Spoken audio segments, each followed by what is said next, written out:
Queridas, que a paz de Jesus permaneça em nossos corações. O tema de hoje é um tema delicado, por isso eu gostaria de convidar a todos e todas para que a gente primeiro faça uma respiração profunda. Vamos respirar procurando expandir o nosso abdômen aqui embaixo, fazer uma respiração bem profunda, reter uns 4 segundinhos e soltar. Vamos comigo.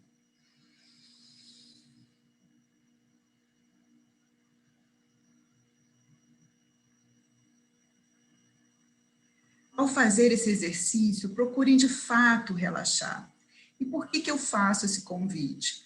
Porque talvez algumas pessoas que estejam presentes nessa sala virtual estejam vivendo um momento difícil em relação a essa questão das uniões conjugais, esteja passando por dificuldades e problemas. E mesmo aqueles que não estão vivenciando isso, talvez tenham vivenciado, e falar sobre o tema ativa algumas das nossas recordações, nem sempre recordações muito agradáveis.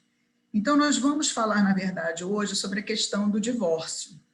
A gente vai ver que, mais uma vez, Kardec aqui, ele foi um pioneiro à época dele, ao trazer esse tema à baila.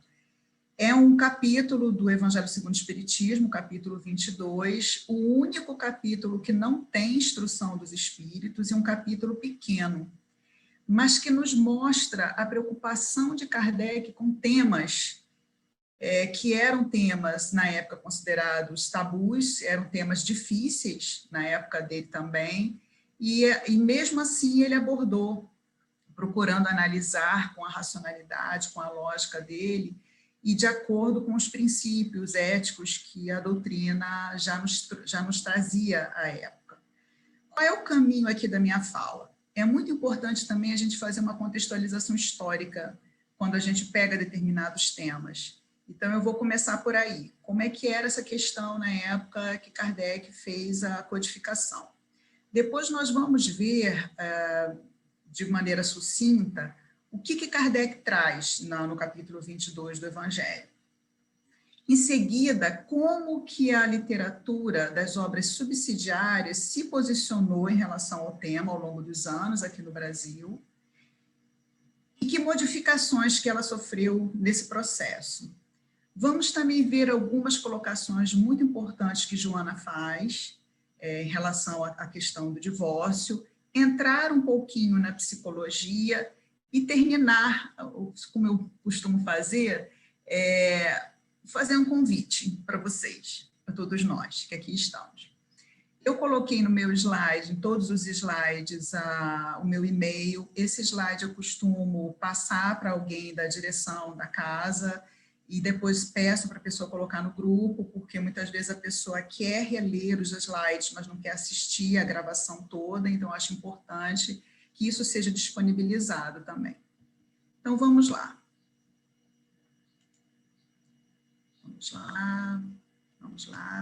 Vamos. Então, vamos ver, contexto da época. Esse capítulo, então, fala basicamente sobre a questão do divórcio, como que a lei de Deus vê essa questão, e Kardec pega uma passagem de Jesus, que é uma resposta de Jesus ao ser perguntado sobre o divórcio. Mas primeiro vamos contextualizar. Na época, a gente vai ver, em termos de pesquisa histórica, que o Código Napoleônico de 1804 previa o divórcio, mas ele foi revogado por uma lei de 1816 devido a pressões religiosas da Igreja Católica, que era majoritária na época. Assim como também aqui no Brasil a gente viveu um processo semelhante até conseguirmos a aprovação do divórcio. Então, vejam que na época de Kardec, não existia o divórcio legal, porque ele só vai voltar a fazer parte do ordenamento jurídico francês em 1884. Por aí a gente vê como ele foi corajoso, como ele não tinha medo de sair desse lugar de, eu não vou pegar esses temas, porque vai todo mundo ficar falando, e não, ele enfrentou o tema. E o interessante, quando a gente vai na Revista Espírita e coloca a palavra divórcio como busca, 2 volumes da Revista Espírita aparecem com essa referência, e um deles é um bispo justamente acusando os espíritas de serem comunistas, de serem a favor do divórcio, de uma série de coisas. Eu achei isso, inclusive, curioso. Então, a reação da religião majoritária na época, a reação dos católicos foi de julgar Kardec por essas colocações que para a época eram avançadas, porque como a gente vê, só em 1884 que ele voltou a fazer parte lá da legislação francesa. Havia, portanto, nessa época, muitos casamentos por conveniência, era bastante comum, gerando, além de infidelidades, os famosos filhos que recebiam essa expressão horrível, filhos bastardos, porque eram fruto de uma união que não era aquela união que era fruto de um casamento legal. Então, as pessoas se casavam por conveniência, casavam por arranjos, por interesses vários, e Kardec vai criticar isso na análise dele, e acabavam se envolvendo com outras pessoas, tendo outras famílias, e crianças nasciam fruto dessas uniões fora do casamento, e recebiam esse nome, bem como as mães dessas crianças acabavam ficando desamparadas e mal vistas pela sociedade. O casamento por amor, isso a gente vai ver também nos estudos históricos, ele só começa a fazer parte, a ficar presente na Europa no século XVIII com a Revolução Industrial. E aí há toda uma libertação que, para quem quiser se aprofundar, um filósofo chamado Luc Ferry tem um livro muito interessante chamado A Revolução do Amor, em que ele vai mostrar como que isso acabou trazendo, por isso que ele chama Revolução do Amor, acabou trazendo uma série de consequências de progresso nas relações humanas na Europa na época. Então, passar a escolher o seu parceiro em função do afeto e não em função de interesses foi algo muito importante para a evolução, para o progresso social na época na Europa. E as questões de gênero envolvendo as mulheres dificultavam a liberdade de escolha na hora de casar e de separar. Por que eu coloquei isso aqui também? Porque as mulheres, durante muito tempo, a gente sabe disso, elas foram subalternizadas, elas foram secundarizadas. Nessa época, principalmente século XIX, a mulher ainda não havia entrado no mercado de trabalho. Então, o horizonte feminino na época era casar, assim como no Brasil do século passado, que é mais ou menos meados do século. E isso consistia em não ter muita escolha, nem num casamento arranjado. Pegava-se assim, o que viesse, o que surgisse, porque o maior medo da mulher era ficar solteira e com as consequências todas dessa condição mal vista também na sociedade, sozinha, sem ninguém, tendo que morar na casa de irmãs ou de pessoas casadas, de parentes, enfim. Então, as mulheres não tinham liberdade nem para casar, muitas vezes, e muito menos para tomarem a iniciativa dessa separação. Então, o contexto da época em que Kardec publicou o Evangelho segundo o Espiritismo era esse cenário que existia, só para a gente ter aquela admiração que a gente deve ter, que eu tenho, quando eu leio Kardec abordando esses temas e imaginando o que ele não deve ter sofrido galhardamente na época, em termos de reação das pessoas. Bem, o que Kardec diz, então, no capítulo 22? Que as leis humanas mudam de acordo com a sociedade, a época e o desenvolvimento da inteligência. Kardec é uma das primeiras ideias que ele coloca. Por que ele coloca isso aqui? Porque quando Jesus é perguntado sobre a colocação de Moisés, que Moisés, na lei mosaica, havia uma permissão do marido dar uma carta de divórcio para a mulher, por qualquer motivo. Então, se o homem cismasse ou desgostasse da mulher depois de casado, para ele era muito fácil se desfazer dela, bastava que ele fizesse um documento e devolvesse ela, digamos assim, para a família. E Jesus, então, é perguntado sobre isso. E o que ele fala? Ele diz que Moisés havia permitido isso por causa da dureza dos corações das pessoas, mas que, em princípio, não havia sido assim, que não era para a gente separar o que Deus havia reunido, que é o único motivo em que o marido poderia dar carta de divórcio seria nos casos de adultério, apenas esse. E foi mais longe ainda, dizendo que a mulher que fosse despedida por uma causa banal qualquer, que não o adultério, se algum homem casasse com ela, estaria cometendo adultério, e se o marido que a despediu desposasse outra pessoa, também estaria cometendo o adultério. Então, Kardec vai lembrar que as leis humanas, inclusive a lei que regula o casamento, as uniões e as separações, elas variam de acordo com a sociedade, a época e o desenvolvimento da inteligência.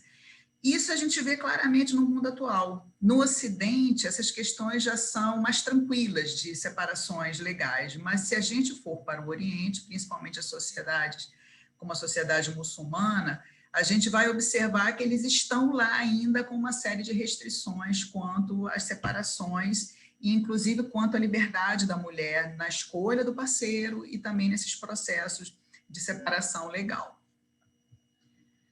Ele diz ainda que quando Jesus fez esse comentário, não separeis o que Deus juntou, ele estava falando do aspecto divino que existe no casamento. E que aspecto seria esse aspecto divino?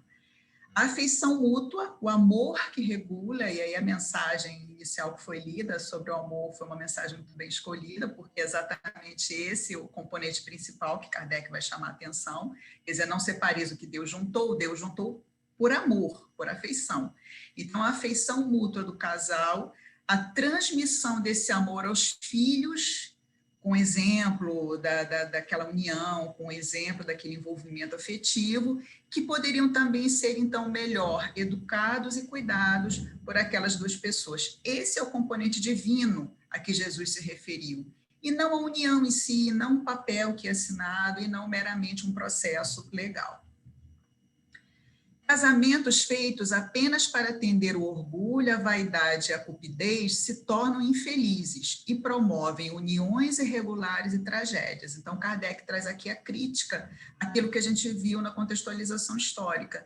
Quer dizer, se existe ainda uma forma falsa, não baseada no afeto, não baseada no amor, uma forma superficial, interesseira de promover uniões, é claro essas uniões se tornarão infelizes e vão dar margem a uniões irregulares e, quiçá, a tragédias. Que uniões irregulares seria essa? Daquela coisa do homem, porque era o homem quem tinha todas essas prerrogativas e regalias, o homem tinha aquele casamento, aquela relação, e tinha as filiais, quantas ele quisesse, né? Que o homem podia ter vários relacionamentos fora do casamento.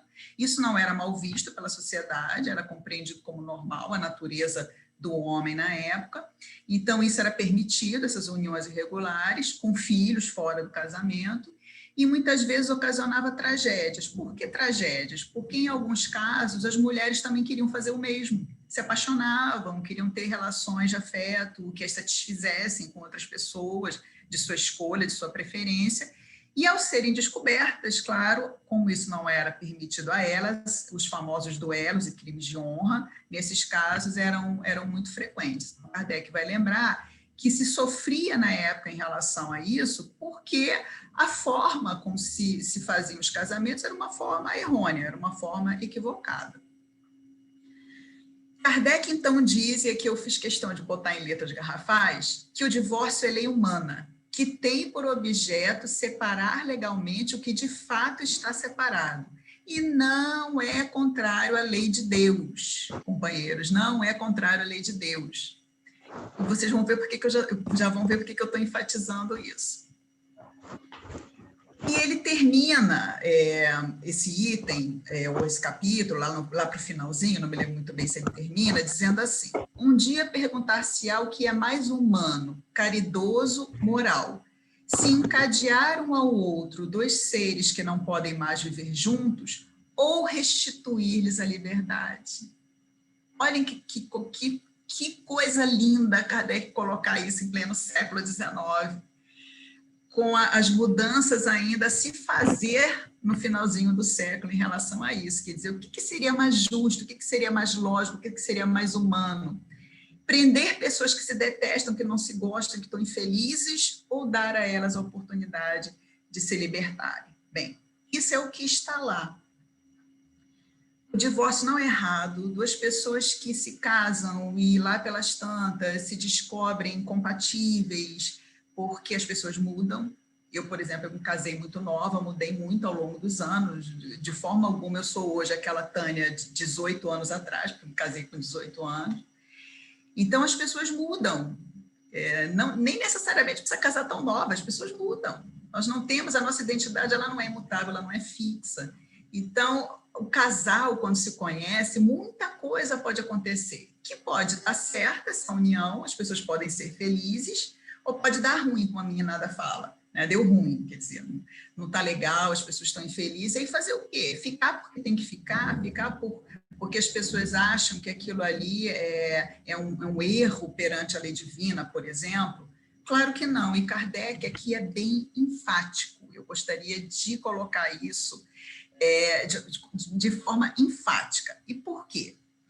Por algum motivo que eu desconfio que seja relacionado às nossas origens aqui muito católicas, o Brasil, quando veio a doutrina espírita para cá, por muito tempo, eu diria aí, até realmente vir a lei do divórcio, e ainda hoje no interior, tá? Que eu vou contar para vocês um caso aqui, eu moro em Três Rios, né? Eu soube há pouco tempo de uma companheira que frequenta a nossa instituição, uns 2 anos atrás, mais ou menos, descobriu que o marido era infiel a ela, foi fazer um aconselhamento na instituição, e isso ela me contando, tá? E o que foi dito a ela? Que casamento e mortalha no céu se talha, que ela tinha um compromisso com esse companheiro, com esse marido, e que ela tinha que aguentar.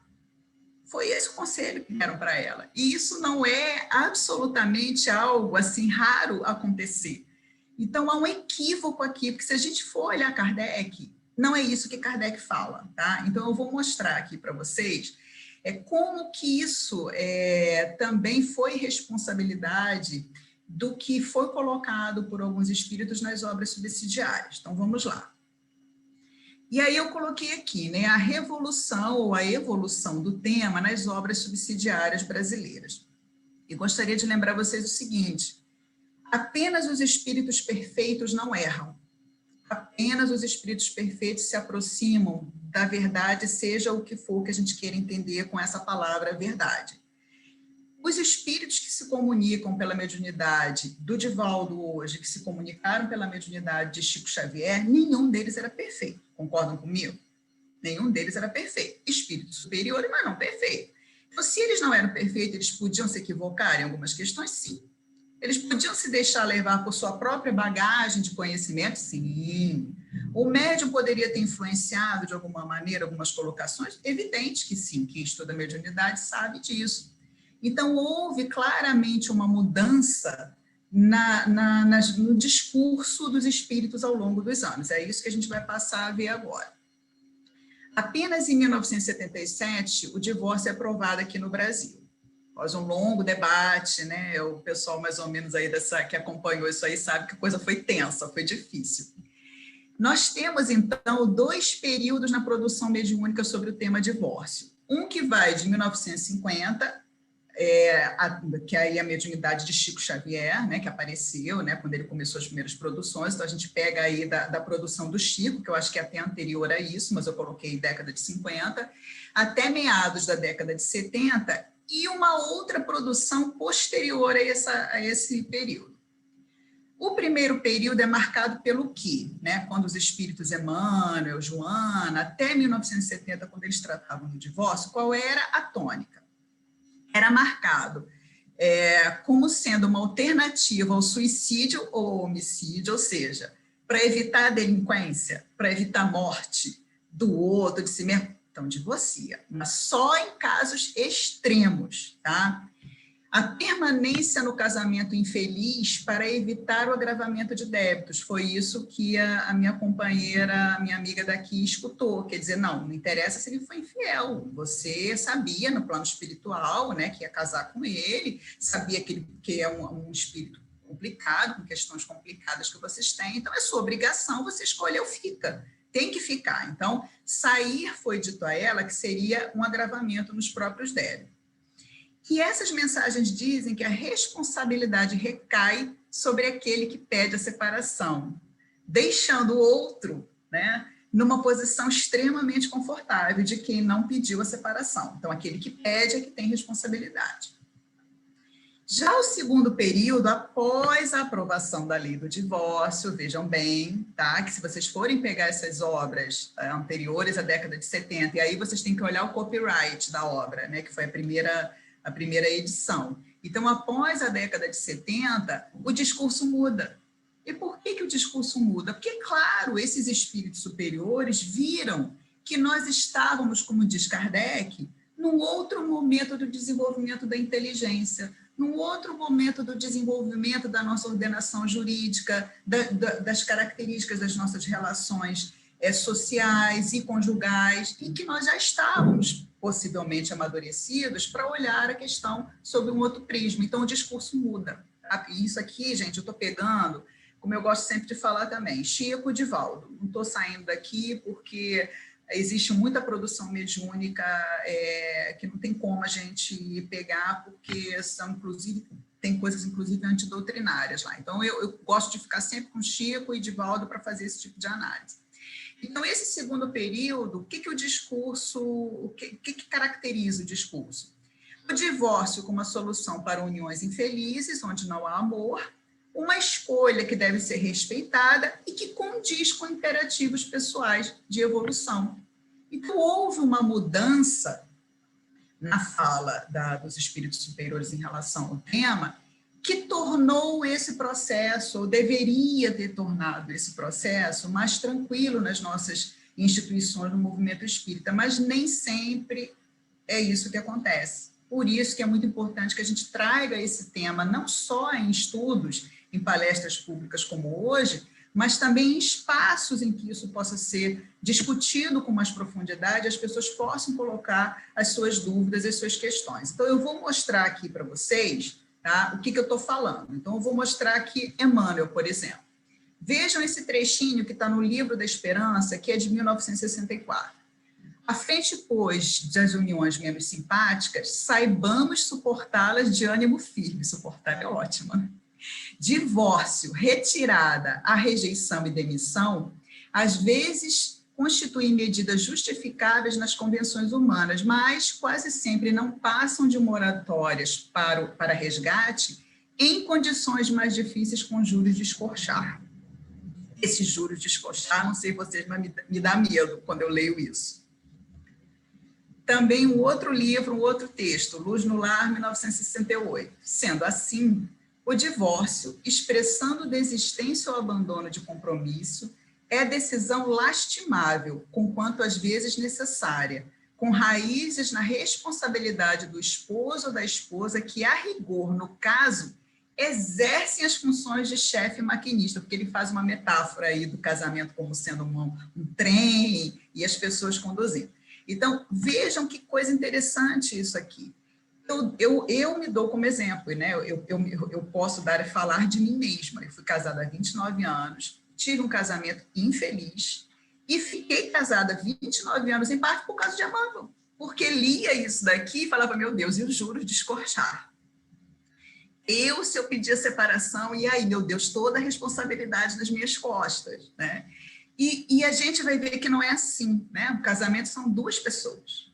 Então, é claro que aquele que pede a separação, muitas vezes, é o que liberta. As duas pessoas de uma relação em que ninguém está crescendo ali, ninguém está evoluindo e resgatando nada, porque as pessoas estão ali adoecidas, infelizes e de má vontade. Aí vejam o que aqui Emmanuel fala na Vida e Sexo, em 1994. Óbvio que não nos é lícito estimular o divórcio em tempo algum. Ninguém vai fazer isso, né?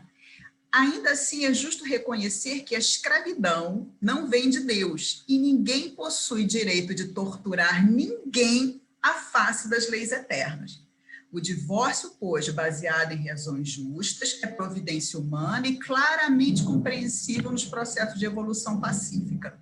São eles mesmos, se referindo ao casal, os amigos que se enlaçaram pelos vínculos do casamento, que desejam a separação entre si, tocando-nos justamente a obrigação de respeitar-lhes a livre escolha, sem ferir-lhes a decisão. Então, isso é a orientação de Emmanuel, que no caso dessa minha amiga que foi para um aconselhamento fraterno, isso deveria ter sido feito com ela, respeitar a decisão.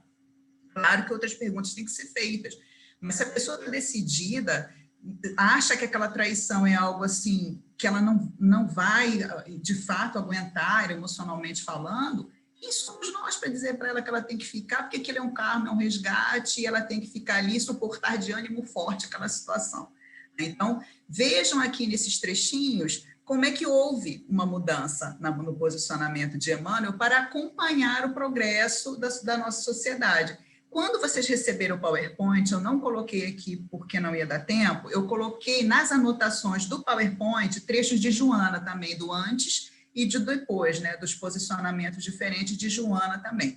Um anterior à década de 70, até de 76, né, que foi a promulgação da lei, e outro depois, com posicionamentos também, igual eu fiz aqui com Emmanuel. Né? E aí a gente se pergunta, né, por que houve essa mudança? Por que a gente nunca deve dizer para uma pessoa que está infeliz numa união, e está pensando se separar ou já amadureceu a decisão, por que a gente nunca deve dizer para ela que ela vai ficar pior espiritualmente falando, ou que aquilo vai pesar na economia espiritual dela, é ela que vai ser... Por quê? E aí a gente se pergunta, solidão a dois promove a evolução espiritual? Então, veja os argumentos que eu, dentro daquilo que eu estudei, das fontes, o que eu coloquei aqui de argumento para a gente refletir sobre essa questão. Nas situações de expiação compulsória, não há escolha para os cônjuges. Então, esse é o primeiro ponto que a gente tem que observar.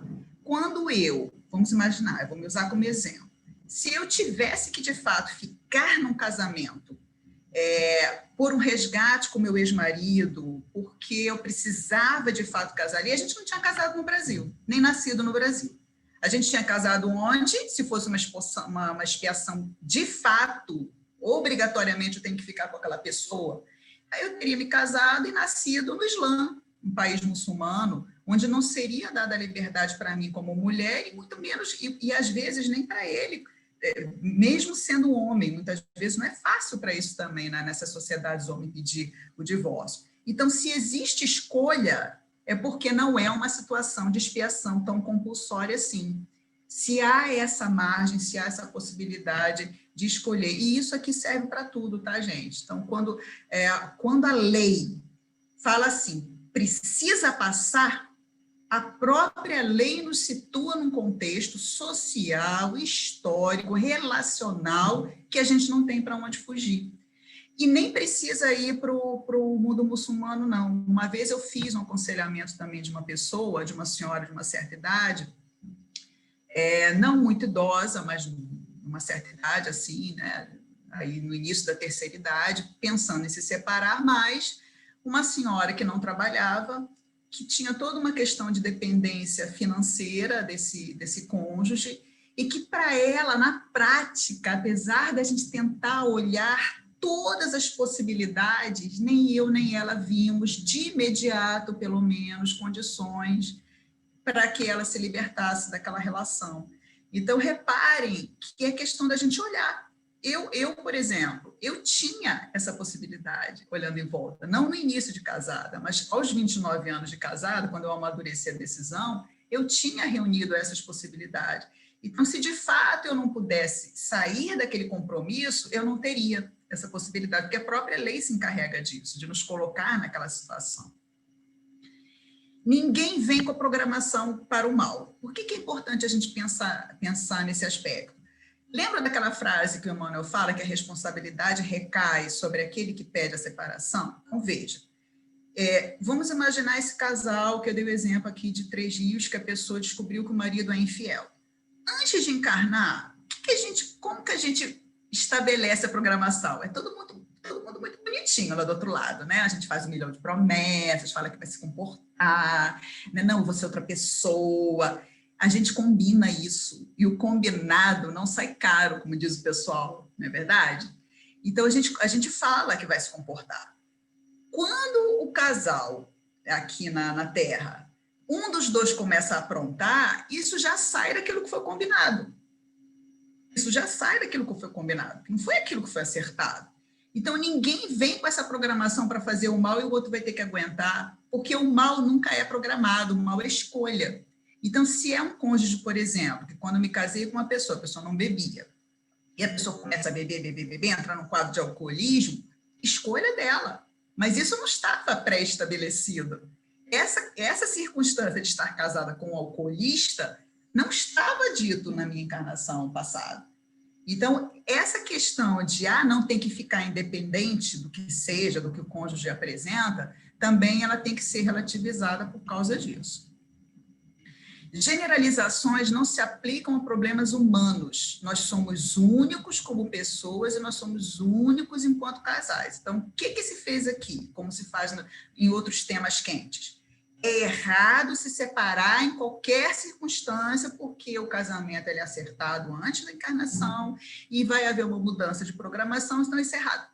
A gente generaliza, assim como a gente generaliza os suicidas, assim como a gente generaliza os casos de aborto, assim como a gente tem tendência a generalizar, que eu falo, é o que eu costumo dizer, que a gente faz um atacadão, né? Em vez de ver a questão no varejo, a gente faz um atacadão daquela questão e acha que é assim para todo mundo. Não é, tá? Há casos e casos.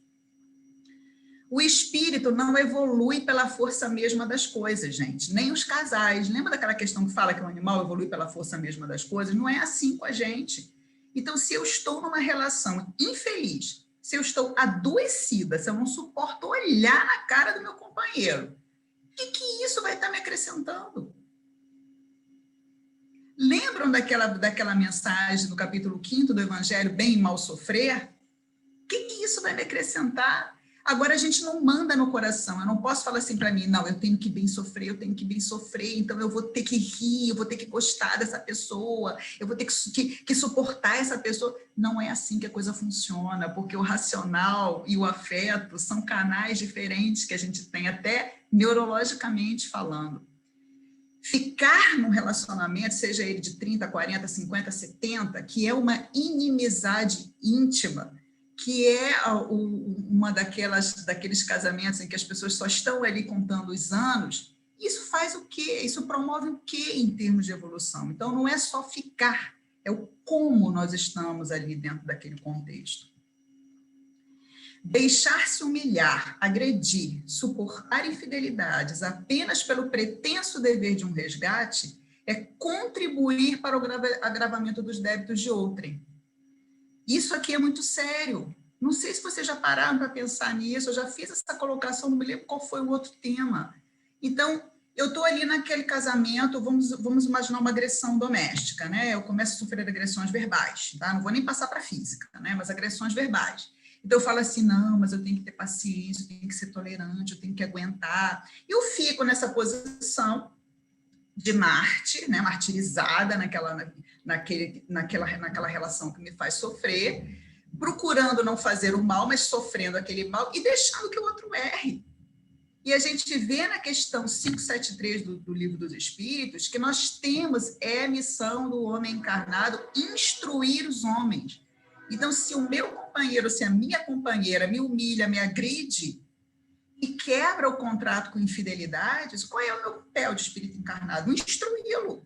Olha, é errado, você não pode fazer isso comigo, eu não vou suportar isso, existe uma lei contra isso. Então, a gente muitas vezes fica nesse lugar esquecendo que a gente está deixando o outro se comprometer, isso não é caridade. Para me engrandecer, eu sei que isso não é, isso que eu estou falando, não é uma coisa consciente, né? Eu não permito que o outro faça para me engrandecer, mas é o que acaba acontecendo, porque o outro erra, eu deixo o outro errar, enquanto eu estou lá sofrendo a consequência daquele erro, tá?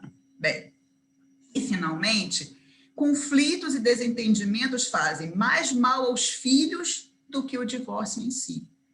Então, quando o relacionamento é um relacionamento conflituoso, de brigas constantes, aquele clima gélido, que quando a pessoa, alguém entra em casa, você já sente aquele ar polar dentro da casa, o que nós estamos ensinando para os nossos filhos? É aquele amor que Kardec fala no capítulo 22, que faz parte do caráter divino das uniões, que nós estamos exemplificando para os nossos filhos, no não separeis o que Deus uniu através do amor, é esse amor que a gente está exemplificando? Não. Então, muitas vezes é pior para os nossos filhos, quando eles são muito pequenos e não têm entendimento, ainda tem aquele pensamento mágico de que tudo é culpa deles, né? Eles chamam tudo para si, eu que sou responsável por isso, papai e mamãe estão brigando por minha culpa, embora a gente diga que não é assim que a criança percebe. Então, muitas vezes, para essa criança, sair de um ambiente desse, apesar de trazer sofrimento à separação, claro, mesmo uma união infeliz vai trazer sofrimento para todos nesse processo, ainda assim ela vai ter mais ganhos do que ficar numa relação dessa. Eu trouxe aqui o que Joana fala de separações harmônicas, né? O que ela fala de separações harmônicas? Essa mensagem está no Encontro com a Paz e a Saúde, no capítulo 5º. E aí é interessante que ela coloca lá, recomendo a vocês a leitura, separações litigiosas masculinas, separações litigiosas femininas e separações harmônicas. Olha que beleza. A minha, por exemplo, foi uma separação harmônica, com lágrimas, claro, com choro, porque foi uma separação. Mas vejam o que ela caracteriza aqui. Mantém-se o respeito e o entendimento. Embora tristes, encontram-se amadurecidos para futuras uniões. Com o tempo, nasce um sentimento de gratidão pelo parceiro que soube preservar a amizade e que o direito de separar-se legalmente, sem que uniões sejam para toda a existência, o que veda o direito à felicidade, tendo em vista necessidades emocionais e espirituais. Então, vejam que bonito, Joana, aqui, né, falando isso tudo que a gente está trabalhando desde o início do tema. Quer dizer, que é possível fazer esse processo de uma maneira equilibrada, apesar da gente saber que isso é minoria, né? Mas é possível sim. Vamos ver, então, um pouquinho do que a psicologia traz aí para essa questão do entendimento das relações conjugais. Eu trouxe aqui uma teoria sobre o amor de maneira mais ampla, que é de um psicólogo chamado Steinberg, isso é fruto de pesquisa, tá? Que ele diz que toda relação de afeto possui 3 aspectos, a intimidade, a paixão e o compromisso, toda relação humana de afeto. O que vai variar na nossa relação de afeto é a presença ou ausência de um ou outro, tá? Ou a intensidade e a conjugação deles, a gente já vai ver isso no exemplo. Então, o que é intimidade? Sentimento de proximidade, ternura, confiança e compartilhamento de sentimentos. Paixão, excitação fisiológica e desejo sexual. Compromisso, desejo de manter o relacionamento. Então, segundo Steinberg, considerando esses 3 aspectos, a gente tem esses 8 tipos de amor. A gente vai ter, começando aqui no cantinho esquerdo, a paixão. Então, há relacionamentos que é aquela paixão fulminante, acabou. Isso é muito comum agora na internet, eu vejo as minhas amigas, algumas mais jovens, mas também da minha geração, que marcam encontros e aí tem um relacionamento com aquela pessoa e depois cada um para o seu lado, nunca mais se olha. Então, é um relacionamento baseado só na paixão, pode durar mais ou menos tempo, mas é comum. O amor romântico, que a gente vai ter a intimidade, a paixão. A amizade, em que a gente vai ter a intimidade. O companheirismo amoroso, que tem a intimidade, o compromisso. Isso é muito comum em relacionamentos de longos anos, que as pessoas já envelheceram juntas e que preservam a intimidade e o compromisso. Mas não tem mais a paixão. O amor vazio, que eu acho que é o mais triste de todos, né? Que é simplesmente compromisso, é aquilo da solidão a 2, as pessoas estão ali porque é um lugar, é uma zona de segurança, enfim, estão acostumadas com aquilo e pronto, então só tem o compromisso de estarem juntas, não tem intimidade, não tem paixão, não tem mais nada.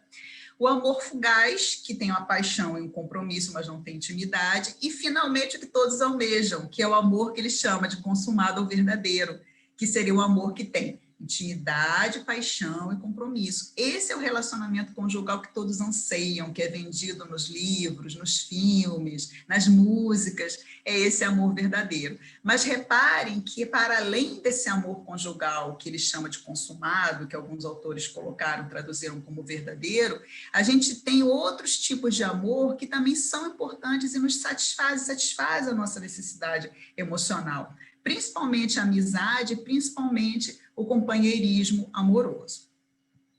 Fatores para o sucesso de acordo com a psicologia social. Como fazer para o seu relacionamento dar certo? Então, se você está pensando em casar de novo, né, ou está recém-casado ou no meio do caminho, como fazer para dar certo? Isso aqui, tudo que eu vou mostrar para vocês rapidinho, é fruto de pesquisa dentro da área da psicologia social.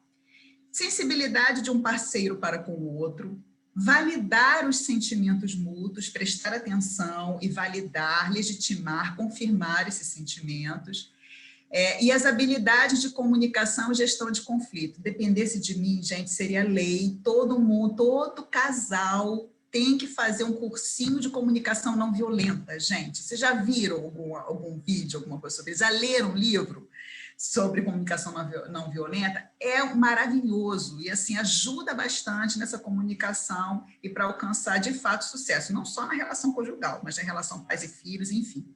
Então, gerir os conflitos que certamente virão, claro, fazem parte de qualquer relacionamento, tudo isso, de acordo com a pesquisa, é muito importante. A compatibilidade sexual e a satisfação com a vida sexual, tá? Então, a gente tem uma herança judaico-cristã e a gente costuma secundarizar o aspecto sexual. Não façam isso. Isso, nas pesquisas em psicologia, mostram que é fator decisivo para a infelicidade, para as pessoas quererem procurar alguém fora da união e, por fim, por decidirem se separar. Eu me lembro, muitos anos atrás, uma amiga que mora aí no Rio de Janeiro, ela frequentava uma instituição, claro que eu não vou dizer o nome nem nada, não vou dar pistas, Rio de Janeiro é muito grande, então ela frequentava uma instituição e começou a sair com um cara que ela conheceu lá, um frequentador, um trabalhador e tal, aí começaram a namorar, e já namorando, tá? O companheiro vira para ela e diz o seguinte, que eles só iam transar uma vez por mês, porque as pessoas, eles tinham que sublimar o instinto sexual. Então, era uma vez por mês e pronto. Claro que ela terminou o relacionamento, né? A gente riu a beça com essa história, mas, assim, isso não faz sentido nenhum. Se a pessoa quer sublimar um instinto sexual, pelo amor de Deus, não case, não tenha relação com ninguém, vai viver o celibato, né? Vai direcionar a libido para outras coisas, que isso é perfeitamente possível também, enfim. Então, a compatibilidade sexual e a satisfação com a vida sexual é fator de sucesso para o casamento. Fazer um registro dos momentos mais felizes a dois, para lembrar como e por que se apaixonaram um dia. Então, você que está aí do outro lado, que eu não estou te vendo, né? Mas você que está infeliz pensando em se separar, olha para essa pessoa que divide a vida contigo e procura resgatar. Primeiro, por que você se apaixonou? O que tinha de bom nela? Será que isso sumiu? Porque às vezes some no sentido que as pessoas mudam, se transformam. Mas não está aí ainda, e você, por uma vontade, por uma série de coisas, não consegue ver os momentos bons que vocês passaram. Não vale a pena resgatar isso de alguma maneira? Então, tem um registro, fotografia, uma caixa que fica à disposição do casal, quando estiver mais chateado, quando o clima estiver mais pesado, vai um, vai outro, e olha aquilo, e aí você vai rir vendo aquelas cenas, né? Você vai ficar numa outra vibe, né? Numa outra energia, olhando o que tem de bom na relação. Gente, é a primeira pergunta que eu faço para qualquer pessoa que me procure. Eu, quando me separei, vocês imaginem eu, né? 29 anos de casado, no movimento espírita, eu e meu marido, frequentadores de instituição, os dois expositores, exercendo cargos em instituição. Então, assim, foi muito curioso, porque eu ouvi de tudo que vocês possam imaginar, né? Não sei ele, mas eu ouvi muita coisa. E, assim, muitas mulheres começaram a me procurar da instituição que queriam também se separar, mas não tinham certeza, não tinham coragem. E aí vinham achando que eu ia dizer para elas o que fazer. Claro que não, ninguém pode fazer isso. Mas a primeira pergunta que eu sempre faço para as pessoas é: existe alguma coisa de bom na relação hoje? E engraçado que todo mundo que me procurou na época que eu me separei, né, as pessoas diziam: a gente viaja, é tão bom quando a gente viaja. Não, tem uma coisa boa, investe nisso. Ou então alguém me falava: o sexo é maravilhoso. Ai, beleza, investe nisso e vai ajeitando o resto. Então, isso é muito importante também, ter um registro desses momentos bons. Por favor, isso aqui não é da psicologia social, é Tânia Wilson, mas eu me senti na obrigação de colocar. Eliminem do pensamento de vocês conceitos de alma gêmea, tampa de panela, metade da laranja e cara metade. Isso só atrapalha a vida conjugal. Porque a gente fica achando que a gente é uma metade que falta. Não somos metades que faltam. Ninguém vai nos completar, ninguém vai nos salvar. O processo de individuação, ele é pessoal e ele é intransferível. Então, nós temos que ser pessoas inteiras e resolvidas ao nos relacionarmos com outras pessoas. Então, essa história de achar que alguém vai se encaixar e vai nos completar, gente, esquece isso. E perguntar se, apesar das tensões da relação, existe algo que vale a pena e que mereça ser preservado, foi o que eu já havia dito, né? Que eu costumo falar. Terapia individual ou de casal, antes do casamento ir para a UTI, que infelizmente foi o meu caso, eu deixei o meu casamento ir para a UTI. Não deixem de vocês ir para a UTI, porque quando vai para a UTI, às vezes nem choque, não consegue fazer aquilo voltar à vida. Porque os ressentimentos estão muito acumulados, as pessoas estão muito endurecidas e pode ser assim um Flávio Gicovati que não vai dar jeito no relacionamento quando ele chega na UTI. Então, é um risco. Aos primeiros sinais, que eu já vou dar umas dicas aqui de Joana para a gente reconhecer isso daí.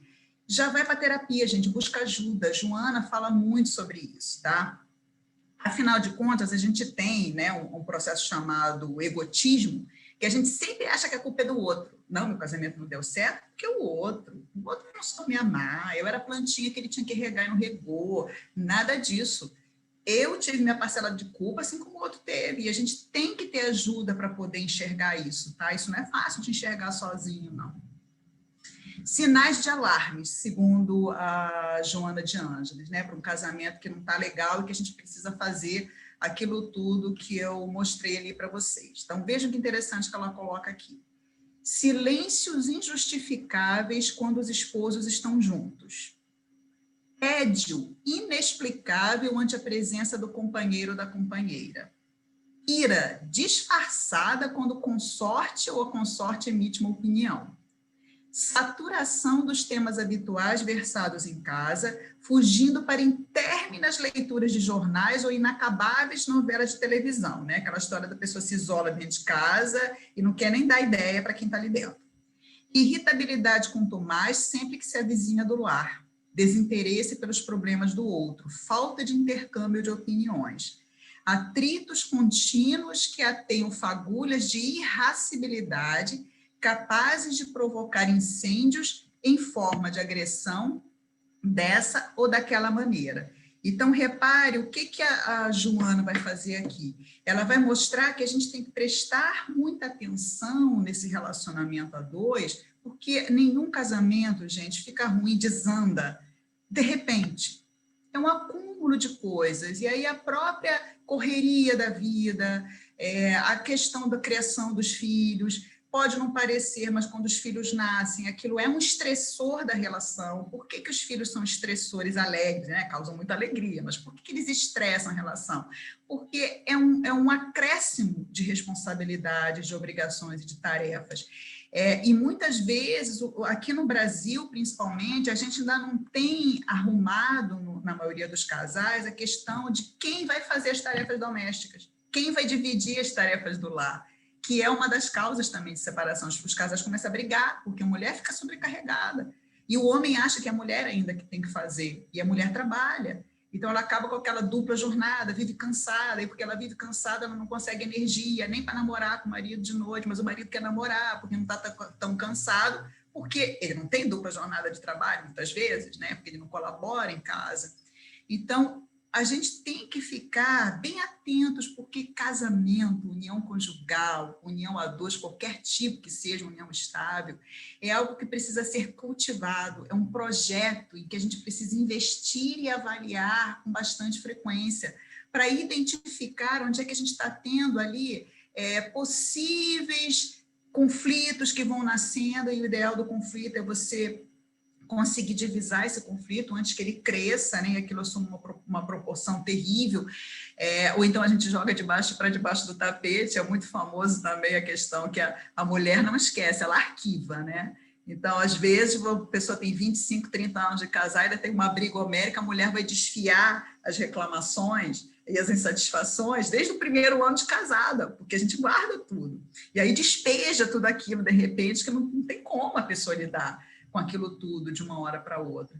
Por isso que a Joana fala desses sinais de alarme, que a gente tem que prestar bastante atenção para nós termos ainda alguma coisa a fazer naquele relacionamento. O que eu coloquei aqui é para vocês vão ficar com PowerPoint, então eu passo esse dever para vocês também, né? Vocês tentarem olhar em casa, se vocês identificam todos os filmes. já viram que eu sou muito adepta da cultura nerd, né? História em quadrinhos e afins, super-heróis e tal. Tem muita coisa aqui de super-herói, não sei, né? Mas tem casais aqui que eu tenho certeza que vocês vão reconhecer. Inclusive casais homoafetivos de 2 filmes, que são filmes que eu assisti, que são muito bons, que tratam essa questão com muita delicadeza. Então, repare que o amor está no ar. Ter alguém na vida é como ter um presente. É como se nós escolhêssemos um presente para morar com a gente. Mas a gente tem que saber valorizar esse presente, a gente tem que olhar esse presente, admirar o presente, perceber a importância dele para a gente na nossa vida. Então, é algo, companheiros, que merece ser preservado. Mesmo você que talvez já esteja separado, recém-separado, refaça a sua vida, continue buscando. Entre em sites, eu tive um amigo que esses dias arrumou uma namorada por um site de relacionamento. Eu já tive uma experiência de entrar, a gente se diverte muito, pode ser até que você nem arranje alguém, mas é muito divertido, porque você conhece pessoas, conversa, ri a beça das pessoas que tem lá, das mentiras que as pessoas contam.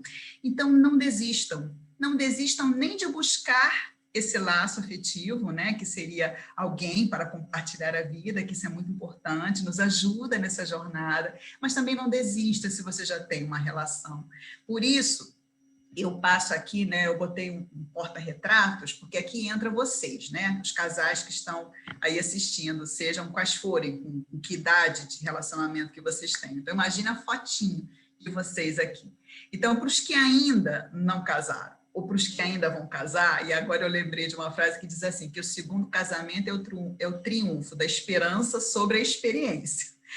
Mas isso é só um gracejo, né? De fato, há pessoas que estão no segundo, que estão no terceiro, que estão tentando, estão buscando, faz parte aí desse processo nosso de crescimento. Imaginem vocês aqui.